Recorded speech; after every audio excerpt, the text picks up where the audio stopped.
بسم اللہ الرحمن الرحیم۔ قابل احترام سامعین گرامی، کسی خاتون کے شوہر کا انتقال ہو جاتا ہے یا کسی خاتون کو اس کا شوہر طلاق دے دیتا ہے، یا تو شوہر کا انتقال ہو گیا یا اس خاتون کو اس کے شوہر نے طلاق دے دی، دونوں صورتوں میں آپ جانتے ہیں کہ عورت کو عدت میں بیٹھنا ہوتا ہے، جس کو سوگ منانا بھی کہیں گے، عدت میں بیٹھنا ہے۔ تو اب یہاں پر پہلے تو ہم یہ سمجھ لیں کہ کسی شوہر کا انتقال ہو جاوے، کسی کے شوہر کا، تو اس عورت کی عدت کیا ہے اور اس کے لیے کیا کیا احکامات ہیں، ٹھیک ہے۔ انشاءاللہ پھر طلاق کے بارے میں بھی بتاؤں گا۔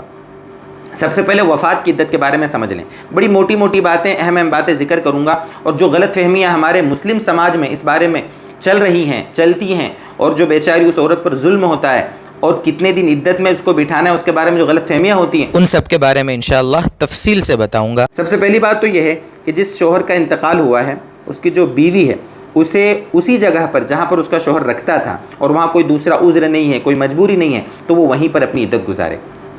بہت ساری عورتیں ادھر ادھر چلی جاتی عدت گزارنے، وہیں پر عدت گزارے، لیکن اگر کوئی سخت مجبوری ہے تو آپ اپنے مقام علماء سے رابطہ کریں کہ یہاں پر یہ مجبوری ہے، عدت نہیں گزار سکتی، تو کیا دوسری جگہ گزار سکتی ہے؟ تو انشاءاللہ علماء اس کو آپ کو رہبری کریں گے، بتائیں گے آپ کو جو بھی شکل ہوگی اس کی، خیر وہ عدت میں بیٹھے گی۔ اگر اس خاتون کے شوہر کا انتقال ہوا اور اس خاتون کے پیٹ میں بچہ ہے، اگر ٹھیک ہے، وہ عورت حمل سے ہے اور اس کے شوہر کا انتقال ہو گیا، تو اس کی عدت بچے کی پیدائش پر ختم ہو جائے گی، بچے کی پیدائش پر عدت ختم ہو جائے گی۔ مان لو آج شوہر کا انتقال ہوا اور 2 دن کے بعد اس نے بچے کو جنم دے دیا، تو 2 دن کے بعد اس کی عدت ختم ہو جائے گی۔ ایک تو یہ مسئلہ کلیئر ہو گیا۔ اب مان لو وہ عورت حمل سے نہیں تھی، اس کے شوہر کا انتقال ہوا ہے، تو ایسی صورت میں اس کی عدت کتنی ہے؟ 4 مہینے 10 دن۔ قرآن کریم میں حکم ہے، یہ دونوں حکم قرآن میں ہیں۔ پیٹ میں بچہ ہو تو اس کی عدت وضع حمل ہے، یعنی بچہ پیدا ہو جائے، یہ بھی قرآن میں ہے۔ اسی طریقے سے اگر پیٹ میں بچہ نہیں ہے تو اس کی عدت 4 مہینے 10 دن ہے، 4 مہینے 10 دن۔ یہ تو ہوا عدت کا کس کا مسئلہ؟ جس کے شوہر کا انتقال ہو گیا۔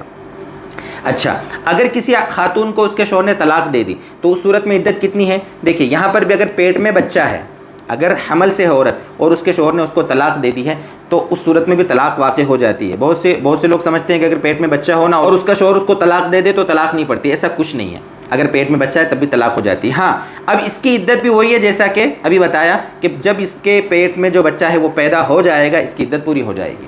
طلاق مان لو آج ہوئی ہے اور ہفتے 10 دن کے بعد بچہ پیدا ہو گیا تو اس کی عدت پوری ہو جائے گی، ٹھیک ہے۔ یعنی وفات کی عدت میں بھی، طلاق کی عدت میں بھی اس بارے میں کوئی فرق نہیں ہے۔ پیٹ میں بچہ ہے، شوہر کا انتقال ہو یا شوہر طلاق دے دے، دونوں صورتوں میں بچہ پیدا ہوتے ہی عدت پوری ہو جائے گی، ٹھیک ہے۔ اور اگر وہ خاتون ایسی ہے کہ پیٹ میں بچہ نہیں ہے اور اس کے شوہر نے اس کو طلاق دے دی ہے اور اس کو ماہواری آتی ہے، تو ایسی صورت میں اس عورت کے طلاق کی عدت یہ ہے 3 مہینے۔ 3 مہینے سے مراد ہے 3 بار ماہواری آ جاوے، یہ 3 بار ماہواری آ گئی، اس کی عدت پوری ہو گئی، ٹھیک ہے۔ یہ ہے مسئلہ اس خاتون کا جس کو ماہواری آتی ہے۔ مسئلہ تھوڑا سمجھا رہا ہوں، کلیئر کر رہا ہوں تاکہ اس بارے میں کنفیوژن ہمارے ختم ہو جائے، تھوڑا کھل کر بتا رہا ہوں۔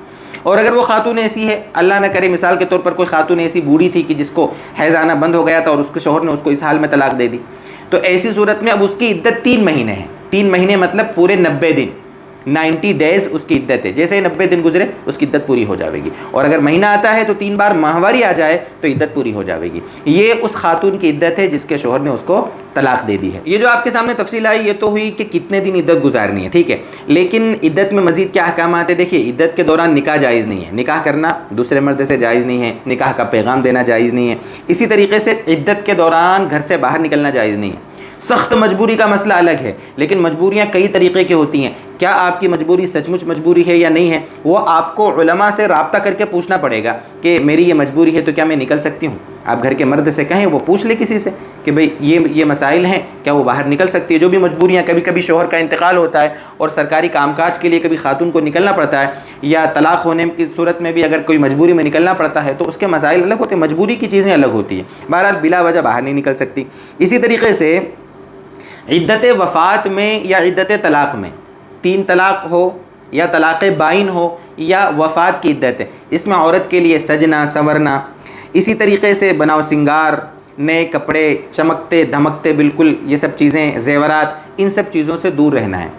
بائن والی طلاق جو ہوتی ہے اس میں، اسی طریقے سے جو 3 طلاق والی عورتیں ہو جاتی ہیں ان کے لیے مسئلہ، اسی طریقے سے وفات والی جو عورت ہوتی ہے جس کے شوہر کا انتقال ہو جائے، ان میں اگر کوئی عورت عدت کاٹ رہی ہے تو اس کے لیے بناؤ سنگار نہیں ہے درست، اس کو ٹھیک ہے بغیر خوشبو والا تیل 2-4 دن میں ایک بار لگا لے، ہلکی پھلکی کنگھی کر لے، لیکن سج دھج کے رہنا یہ درست نہیں ہے، یہ بناؤ سنگار۔ ہاں اگر کسی عورت کو اس کے شوہر نے 1 طلاق دی یا 2 طلاق رجعی جس کو کہا جاتا ہے، آپ کہو گے یہ بائن طلاق کیا ہوتا ہے، رجعی کیا ہوتا ہے، 3 طلاق مغلظہ کیا ہوتی ہے، یہ سب علماء سے ہمیں پوچھنا چاہیے نا بھائی، ضروری ہے۔ دین کے موٹے موٹے مسائل، دین کی موٹی موٹی باتیں ہر ایمان والے کو آنا چاہیے۔ طلب العلم فریضۃ علی کل مسلم، او کما قال نبی صلی اللہ علیہ وسلم۔ تو یہ چیزیں ضروری ہیں کہ ہمیں معلوم ہونا چاہیے۔ ہمارے معاشرے میں، ہمارے سماج میں، ہمارے گھر کے لوگوں میں طلاق کی نوبتیں آ جاتی ہیں، ڈائریکٹ 3 طلاقیں داغ دیتے ہیں، سمجھتے ہی نہیں ہے کہ بھائی 1 طلاق 2 طلاق بھی کوئی راستہ ہے، نکل سکتا ہے، 3 طلاق دے دیتے ہیں، پھر پچھتاتے بیٹھتے ہیں۔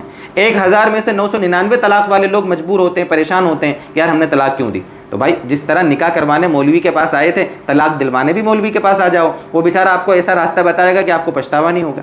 بہرحال تو اگر طلاق رجعی ہے تو اس صورت میں جو مجھے مسئلہ بتلانا ہے، اگر طلاق رجعی ہے 1 یا 2 طلاق رجعی جس میں رجوع کی گنجائش ہوتی ہے، وہاں پر تو عورت کے لیے سجنا بہتر ہے تاکہ اس کا شوہر اس کی طرف رجوع کر لے اور واپس وہ میاں بیوی بن کر زندگی گزارنے والے بن جائیں، ٹھیک ہے۔ اسی طریقے سے ایک چیز یہ ہے کہ گھر میں رہنا ہے تو کیسے رہنا ہے۔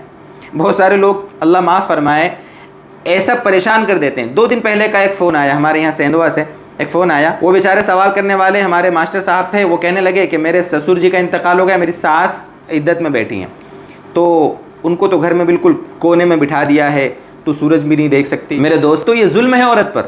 وہ خاتون بیچاری گھر میں جہاں چاہے رہ سکتی ہے، جس کمرے میں چاہے سو سکتی ہے، گھر کے کمرے میں گھر میں وہ جو چاہے کام کر سکتی ہے، گھر کے کام کاج سارے نپٹا سکتی ہے، ساری چیزیں اس کے لیے جائز ہیں۔ کیوں ان کے اوپر ظلم کرتے آپ اس طرح کون کر؟